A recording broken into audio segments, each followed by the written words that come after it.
இந்த ஆண்டு முழுவதும் கர்த்தர் உங்களை அதிசயமாய் நடத்துவார். ஹல்லேலூயா. எந்த காரியத்தை குறித்தும் எந்த ஒரு கேள்வி வந்தாலும் தைரியமாய் சொல்லுங்கள், கர்த்தர் பார்த்துக் கொள்வார். ஹல்லேலூயா. ஒருவேளை தலைக்கு மிஞ்சின பாரமா இருக்கட்டும். ஆமென். ஆபிரகாம் இந்த வார்த்தையை சொன்னது ஒரு சாதாரணமான விஷயத்துல இல்ல.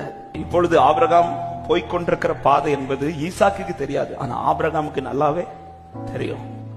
இப்பொழுது ஆபிரகாம் சந்திக்க போகிற சூழ்நிலை, அவன் கண்களுக்கு முன்பா இன்னும் கொஞ்ச நேரத்தில் ஆபிரகாமுக்கு நடக்க போகிற காரியம் என்பது, அதாவது அது வாழ்நாள் முழுவதும் மறக்க முடியாத ஒரு காரியமா இல்ல. பிள்ளைய தன்னுடைய சொந்த கரத்தினால பலியிடுறது இது ஒரு நாள்ல மறக்கிற விஷயம் கிடையாது. அப்படி ஒண்ணு நடந்துச்சுன்னா அது ஆபிரகாமுடைய வாழ்க்கையில கடைசி வரை மாறாத ஒரு காரியமா இருக்கும். அப்படிப்பட்ட ஒரு சிச்சுவேஷன்ல ஆபிரகாம் போய்கொண்டிருக்கும் போதும் தனக்கு முன்பாய் வந்த கேள்விக்கு ஆபிரகாம் பதறாமல் சொன்ன வார்த்தை, என் கர்த்தர் எல்லாவற்றையும் பார்த்துக் கொள்வார். ஹல்லேலூயா. இது படிக்கிறது ஈஸி, இது சும்மா படிச்சுட்டு போயிட்டு நம்மளும் சொல்றது ஈஸி.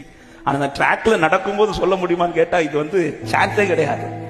ஏன்னா என்ன நடக்க போகுதுங்கிறதை ஆபிரகாமுக்கு தெரியும். நமக்கு நாளைக்கு என்ன நடக்க போகுதுன்னு நமக்கு தெரியாது.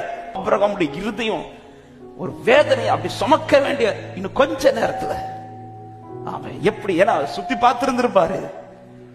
ஏதாவது ஆட்டு தெரியுதா கண்ணுக்கு? ஒன்னும் தெரியல, ஒரு அடையாளமும் தெரியல. அந்த இடத்துலதான் அந்த கேள்விய சுத்தி இருக்கிற வேற யாரும் கேட்கல.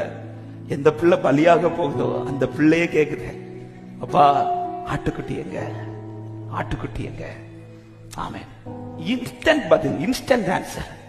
கொஞ்சம் யோசித்து அப்படி கொஞ்சம் சுத்தி இல்ல உடனே ஆபிரகாம் வாய் திறந்து சொல்றார், கர்த்தர் பார்த்துக் கொள்வார்.